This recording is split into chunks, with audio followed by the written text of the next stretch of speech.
Jeffrey Epstein, seorang ahli keuangan yang disahkan sebagai pelaku jenayah seks, memiliki pulau peribadi Little St. James di Kepulauan Virgin, Amerika Syarikat.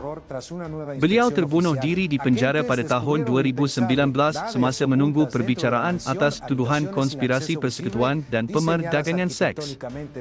Pada Disember 2025, Demokrat di Jawatankuasa Pantauan Dewan mengeluarkan gambar dan video yang tidak pernah dilihat sebelum ini dari pulau itu, termasuk bilik dengan kerusi pergigian dan topeng wajah lelaki, serta papan tulis dengan perkataan seperti kuasa dan penipuan. Pada Februari 2026, terdapat laporan mengenai ruang bawah tanah yang didakwa tidak diketahui oleh pihak berkuasa, dan email tahun 2014 menunjukkan Epstein telah meminta pemasangan kamera tersembunyi di rumahnya di Florida. Gambar dalam kandungan tersebut menunjukkan Donald Trump bersama Epstein pada acara sosial pada tahun 1990-an.